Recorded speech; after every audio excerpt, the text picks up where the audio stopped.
first thing I learned about Coach Harris was that he didn't smile. Not once.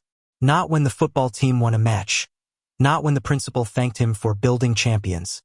And definitely not when he passed by me in the hallway until that night. It was almost midnight when he found me sitting on the gym floor, my palms pressed to my eyes, crying so hard I forgot to breathe. I wasn't supposed to be there. The gym lights were off except for a faint glow from the emergency exit sign, painting everything in soft red. The silence felt thick, heavy enough to swallow me whole. Then came his voice, low, calm, dangerous. "Why the hell are you still here, kid?" I froze. My heart dropped. Of all people, it had to be him, Coach Harris. The man every student feared. The one who could silence an entire room with just a look. I tried to speak, but the words stuck. My throat burned. I could barely whisper. I just needed to stay. He stepped closer, his footsteps echoing across the empty gym. The scent of clean sweat and pine soap filled the air. His scent. "Everyone's gone home. You're trespassing," he said flatly. But his tone wasn't as harsh as I expected. It was low, careful, almost worried. I lifted my face, eyes swollen and red. "Sorry. I'll leave." He paused for a long moment. His eyes flicked toward the open duffel bag beside meth, one that held my torn practice uniform, my broken phone, and the scholarship letter that now meant nothing. "What happened?" he asked, voice quieter now. I shook my head, biting my lips so hard it hurt. "Nothing." He crouched down, his knees cracking slightly, until his face was level with mine. "You're crying like the world ended. That doesn't look like nothing." The way he said it, steady, genuine, broke something inside me. So I told him about how my father found out I'd been dating a guy, about how he called me a disgrace, ripped up my college acceptance letter, and told me to leave his house if I ever pulled that gay shit again. Coach Harris didn't say anything. He just sat there, silent, breathing slowly, eyes never leaving mine. When I finally stopped shaking, he stood and grabbed a towel from his duffel. He tossed it at me. "Wipe your face." Caught it, startled. Smelled like him, soap, sweat, and something warm. He crossed his arms again, but the hardness in his expression had melted, just a little. "You're not weak for crying," he said. "But don't let that be the last thing you do tonight. Get up." I blinked. "What? Get up?" he repeated, his tone firm again. "You think you're done? You're not. Come on." He turned and flicked on the lights. The gym came alive, bright, open, endless. "Let's train," he said simply. I laughed, half choked. "Are you serious? Do I look like I joke around?" He didn't, but the way he tossed me a basketball, the faintest smirk ghosting across his lips, it was the first time I'd ever seen something like a smile from him. And I swear, in that moment, something changed between us. The weeks that followed were strange. He started calling me in early before class, saying he needed someone to open the gym. Sometimes we didn't even train. We'd just sit on the bleachers, him with his coffee, me nursing a bruised wrist or a bruised heart, talking about nothing and everything. I learned things I never thought I'd know about him. That he used to play college ball until a knee injury ended his career. That he hated pity more than pain. That he still sent money home to his sick mother even though his own paycheck barely covered rent. And that he understood loneliness too damn well. "People think I'm cold because it's easier than explaining," he told me one morning, tossing a basketball lazily into the hoop. "You stop expecting things from people when they've disappointed you enough times." I wanted to ask who disappointed him, but the way his jaw tightened told me not to. So I said, "I get it." He looked at me for a long moment, then said softly, "Yeah, I think you do."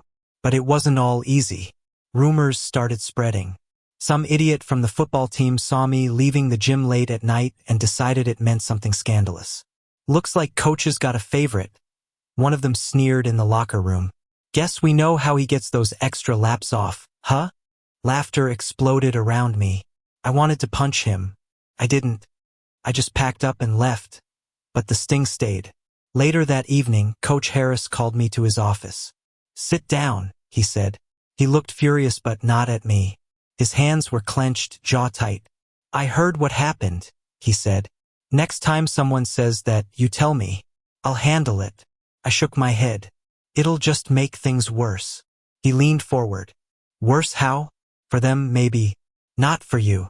You don't get it, I snapped. They already think I stopped. The word hung heavy in the air. Gay, he finished quietly. I froze. His gaze softened. Is that supposed to be an insult now? No, it's just, people don't understand. He leaned back in his chair. People rarely do, but you can't let that decide who you are. I looked up at him, this man who hid behind a wall of control, who never smiled, who kept the world at arm's length. And yet here he was, defending me like I mattered. It was the first time in months I felt safe. That night, I couldn't stop thinking about him. The way his voice softened when he spoke to me. The rare, almost invisible smiles. The way his eyes lingered, like he saw straight through the walls I'd built. I hated that my heart raced every time he stood too close. I hated that his approval mattered to me more than it should. But what I hated most was how much I wanted him. A few nights later, it happened again. I stayed after practice, shooting hoops alone. The gym was quiet except for the sound of the ball hitting the floor. He came in quietly, hands in his pockets. You're still here. I smiled faintly. You say that like it's a bad thing. He chuckled, a sound so rare I almost dropped the ball. Not if you're making progress. Or avoiding life. He stopped. His eyes met mine. Yeah. That too. Something shifted in the air, an invisible pull. He stepped closer. So did I. Neither of us said a word. The space between us buzzed with something dangerous and beautiful. Something that shouldn't exist but did anyway. He stopped just inches away, his voice low. You shouldn't look at me like that. Like what? I whispered. Like I'm the one who can save you. For a second I thought he'd walk away. But instead, his hand reached up hesitant, trembling, and brushed away a strand of hair from my forehead. Go home, he said finally, voice breaking a little. And then he turned and left. That night I didn't sleep, because I knew that something between us had crossed a line we could never uncross. And I wasn't sure whether I wanted to take it back. The next few days felt like walking on broken glass. Every glance, every silence between us meant more than it should have. Coach Harris went back to his usual self, stern, unreadable, keeping distance, but I could tell he was avoiding me. At first I thought I was imagining it. Maybe I dreamed that night, up the faint tremble in his hand, the warmth in his eyes before he turned away. But then I noticed the small things. How he'd linger by the gym door whenever I practiced alone. How his gaze would flicker toward me, just for a heartbeat, before he forced himself to look away. He was trying to build walls again. But this time I knew what was behind them. A week later, I found him in the equipment room after school, checking the basketball racks. His sleeves were rolled up, veins flexing under his tan skin. Coach, I said quietly. He turned, startled, then quickly masked it with a neutral expression. You're supposed to be in class. It's over. I hesitated. Can we talk? He sighed. There's nothing to talk about. There is. I stepped closer, heart hammering. You've been avoiding me. He froze, then tossed a stray ball into the rack. I'm not avoiding you. I'm maintaining boundaries. Boundaries? I scoffed. Since when did you care about those? That made him look at Miral. Look. His eyes were sharp again, but beneath that, I caught a flicker of something raw. Since the night you looked at me like that, he said softly. Silence. Heavy. Suffocating. My throat went dry. You can't tell me you didn't feel it too. He clenched his jaw. It doesn't matter what I felt. Why not? Because I'm your coach, Alex. His voice cracked, low but firm. And you're 17. I turn 18 in 2 months. I cut in. That's not the point. His expression hardened. Then what is? That you made me believe I wasn't alone anymore. The words came out too fast, too desperate. I hated how my voice broke, but I couldn't stop. You were the first person who made me feel like I wasn't broken. Like I could be something more than the guy who disappointed everyone. And now you act like none of it meant anything. His eyes softened, just a little. He took a deep breath, but didn't move closer. You think I don't care? Then why do you act like you don't? He rubbed the back of his neck, looking exhausted. Because caring about you more than I should could ruin us both. I wanted to hate him for saying that, but I couldn't, because deep down I knew he was right. Rumors had already started to spiral again. Someone had taken a picture of us leaving the gym together and posted it online with a caption that made it sound like something scandalous. The principal called both of us in. Harris handled it like he handled everything with calm precision and no emotion. It's nothing, he said smoothly. I'm his coach. He was training late. The principal nodded but looked unconvinced. I sat there, fists clenched, praying no one could hear my heart pounding. After the meeting, I followed him out. You didn't have to protect me. He glanced at me, tone flat. I wasn't protecting you. I was protecting both of us. Right? I muttered, trying not to sound hurt. Because God forbid people think you actually care. He stopped walking. Don't do that. Do what? Make me the villain for trying to do the right thing. The right thing. Funny how doing the right thing always felt like the cruelest choice. A storm hit that night, one of those wild autumn storms that shook the whole sky. The power went out at my apartment, and my phone died halfway through a text to my friend. For hours, I just sat there in the dark, listening to rain against the window, feeling completely alone again, until my phone buzzed once, barely hanging on with 1% battery. Harris, you okay? I stared at the screen, heart skipping. I hadn't even told him where I lived. Me? How did you know my number? Harris, you left your emergency contact form on my desk. Storm's bad. Just making sure you're safe. Me? I'm fine. Power's out though. There was a pause. Then another message. Harris, stay put. I'm coming over. He showed up 20 minutes later, drenched from the rain, hair plastered to his forehead. When I opened the door, thunder cracked behind him. You didn't have to. Yeah, I did, he said, stepping inside before I could finish. He took one look around my tiny apartment, the unwashed dishes, the pile of wet clothes from the leak near the window inside. You really weren't kidding about being fine, huh? I laughed, weakly. I've had better days. He moved closer, his voice gentler now.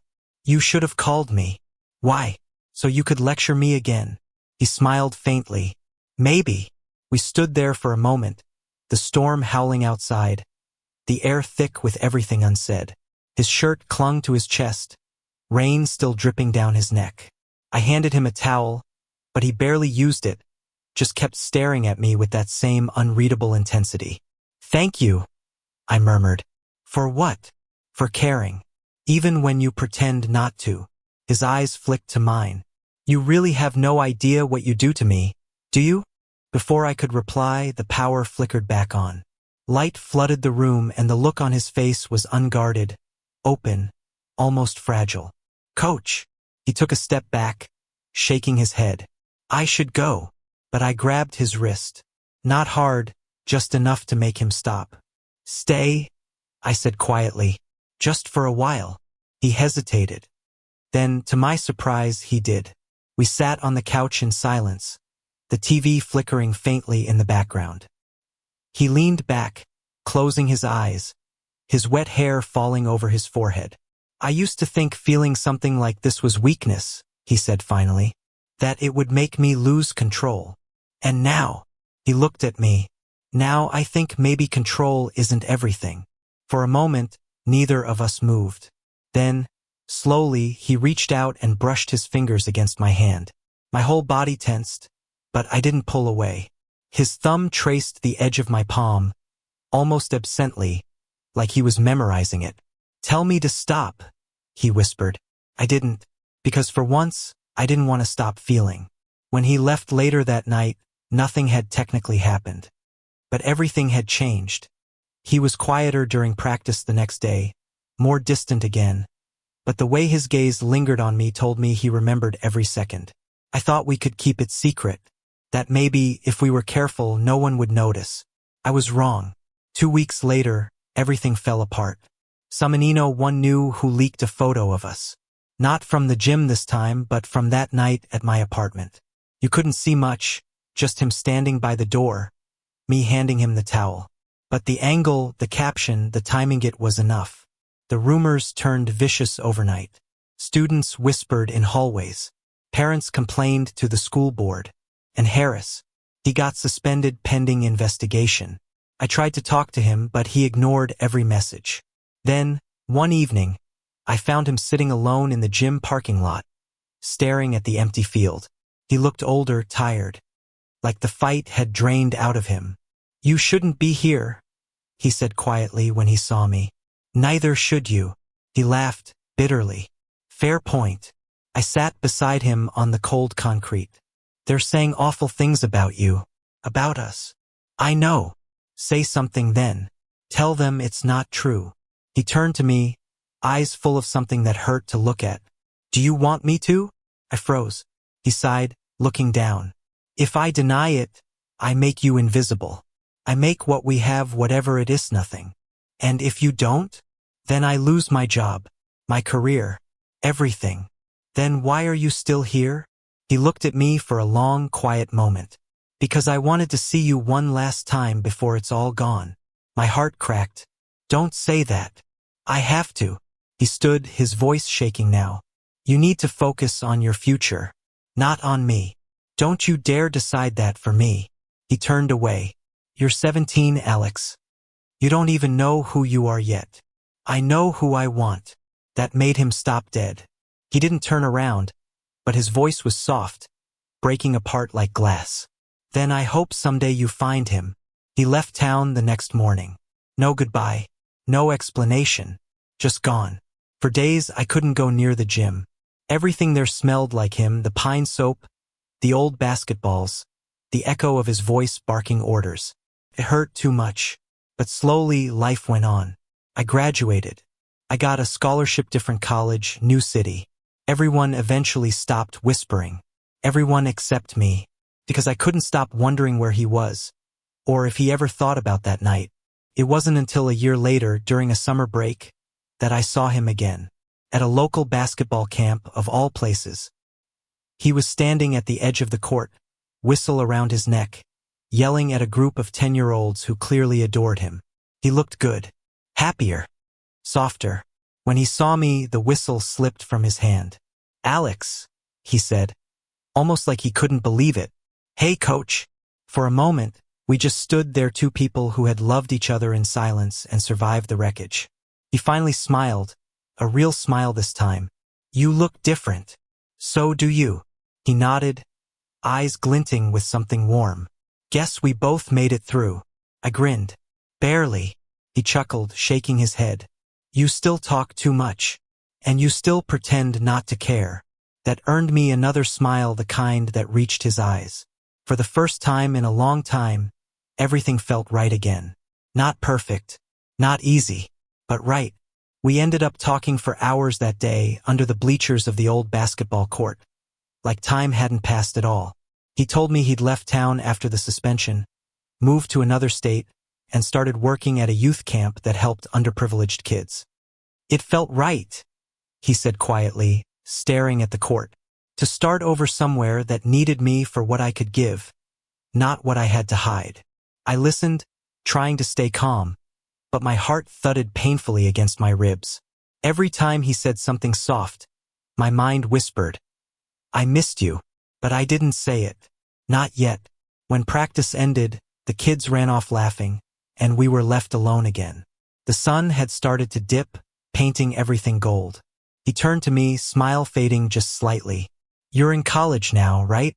I saw something online, scholarship player, Dean's List. I shrugged, suddenly shy. "Yeah. First year was rough, but I made it." He nodded approvingly. "I'm proud of you." Something inside me twisted. He said it so naturally, like the words had always been his to say. "Do you ever regret leaving?" I asked. He hesitated. "Every day I stayed away." The honesty in his voice hit me like a punch. "I wanted to reach out," he admitted. "But you deserved a chance to grow without me hanging over your shoulder. You were just a kid trying to survive." "I'm not that kid anymore," I said quietly. I can see that. His gaze softened, lingering on me just a little too long. You grew up. We fell into a long silence, broken only by the soft hum of cicadas. He started packing up basketballs into the bag, but I caught the tremor in his hands. I didn't come here to reopen old wounds, I said. I just wanted to see if you were okay. He smiled faintly. And now that you've seen me, I'm worse, I admitted, half laughing. Because now I remember exactly how it felt to lose you. He froze mid-motion, his back to me. Alex, don't, I said, voice cracking. Don't tell me this can't happen again. Not after everything we've both been through. He turned slowly, eyes dark with conflict. I'm not your coach anymore. Then what's stopping you? He opened his mouth, but no sound came out. I took a step closer, then another, until there was barely any space left between us. Tell me you don't want this, I whispered, and I'll walk away. He looked at me like he wanted to, like the word don't was right there on his tongue. But he couldn't say it, so I said it for him. You can't. His hands curled into fists at his sides. He was trembling, fighting something I couldn't see. And then, finally, he gave in. He reached out, cupped the side of my face, and kissed me. It wasn't gentle. It was the kind of kiss that burned through years of silence and guilt and longing. The kind that said, I missed you. I hated losing you. I'm terrified of this, but I can't stop anymore. When we finally broke apart, both of us were breathing hard. He rested his forehead against mine. I shouldn't have done that, he murmured. Then do it again, I whispered. He laughed softly, hoarse, beautiful. And he did. That summer became ours. We didn't label it, didn't talk about what it meant. We just were. He'd drive me out to the lake near the camp after his shifts, and we'd sit on the hood of his old truck watching fireflies. Sometimes we talked. Sometimes we didn't. It was the quiet that healed us the space to just exist. No expectations, no judgment. He'd tease me about how I always forgot sunscreen, and I'd tease him about how he always wore the same 2 shirts. One night, I asked, do you ever wish things had been different? That we'd met under normal circumstances. He thought for a long time, then said, no, because if it had been easy, I don't think I would have realized how much it mattered. I smiled. You always talk like you're in a movie. He grinned. You make my life feel like one, but reality has a way of reminding you it still exists. Summer ended. I had to go back to college, and he had another season starting with the camp. We both knew distance could test everything we'd built. So on our last night together, sitting by the lake again, I asked the question I'd been avoiding. What happens now? He was quiet for a long moment.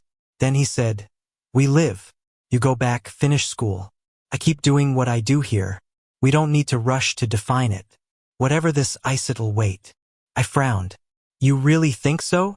He smiled, brushing a thumb over my cheek. Yeah, because the kind of thing we have doesn't fade. It just changes shape until it fits where it's supposed to. We kissed again slowly this time. Like goodbye wasn't a tragedy, just another promise waiting to be fulfilled. When I left the next morning, the sun was rising over the lake. He stood by his truck, waving as I drove away. I looked in the rearview mirror and thought, this isn't the end. And it wasn't. A few years later, I graduated with honors and started working as a sports therapist. My first job? Back at the same youth camp where he coached. When I arrived, the place looked exactly the same courts, same laughter echoing through the trees. But him? He looked older, steadier, happier. He saw me from across the court and froze, just like before. You again, he said, smiling that same rare smile. Miss me? I teased. Always. That night, after everyone had gone home, we walked around the camp in the quiet summer air. He told me about how the kids had changed his life. How teaching them patience, teamwork, and resilience had taught him more about love than anything else. And I told him how his words years ago in that dark gym had carried me through everything. You said I wasn't weak for crying, I reminded him. That it wasn't the last thing I'd do. You were right. He smiled. You made it through. We both did. We stopped near the edge of the court, under the same rusted hoop he'd fixed earlier that day. The moonlight made his face look softer, his eyes brighter. I reached for his hand. This time he didn't hesitate. "No more running?" I asked. He squeezed my hand gently. "No more hiding." We started seeing each other openly after that. It wasn't small town gossip, never really dies, but we didn't care. Some of the kids at the camp would tease, calling him Coach Dad and me Coach's favorite. And he'd roll his eyes but laugh anyway. One evening, one of the boys asked, "Coach, how do you know when something's worth fighting for?" He looked at me, smiled, then said, "When you can't imagine your life without it." And I knew he wasn't talking about basketball. Years later, I stood beside him as he was honored at a local ceremony for transforming youth sports programs. He was still the same man-strong, quiet, kind, but now his eyes shone with peace instead of guilt. When he took the microphone, he said, "People think being strong means never showing emotion. But the truth is, the strongest thing I ever did was let myself care about someone when the world told me not to." He looked at me in the crowd. Just one glance. But I felt it everywhere. After the ceremony, as the night faded into laughter and music, he pulled me aside. "Come on," he said, leading me out to the old gym. The place hadn't changed much, still smelled faintly of sweat and dust, still echoed with ghosts of our past. He turned to me and smiled. "You remember this place?" "How could I forget?" I said softly. "This is where you found me." He nodded. "And this is where I finally stopped pretending." Then he reached into his jacket and pulled out a small ring. Simple. Silver. My breath caught. "You're serious?" He chuckled. "Took me long enough, huh?" I couldn't even speak. I just nodded, tears already stinging my eyes. He slid the ring onto my finger. "I don't know what the world calls this," he said, "but to me it's home." And then he kissed me under the same flickering gym lights where everything had begun. This time there was no fear, no hesitation, just love, steady, quiet, and real. Sometimes when I look back, I think about that first night, me crying on the gym floor, convinced my life was over, and him cold, untouchable, unknowingly about to change everything. If I could go back, I'd tell that broken version of myself, "Hold on. Someone's coming. Someone who'll see you when no one else does." Because he did. And in the end, that was enough to rewrite both our stories. Epilogue: years later, long after the camp expanded and we both had more gray hair than we'd like to admit, we still came back to that same lake every summer. We'd sit on the hood of his truck, watch the sunset, and talk about the kids we'd coached, the lives we'd helped, the storms we'd survived. He'd always end the night the same way, be glancing at me with that soft half-smile and saying, "Still not weak for crying, you know?" And I'd reply, "Still not cold for caring." Then he'd laugh, pull me close, and kiss me as the world went quiet. Because some love stories don't need to burn bright to last. They just need to keep glowing steady and true long after the storm has passed. Thank you for listening. If you find it interesting, please like and subscribe to follow the next stories.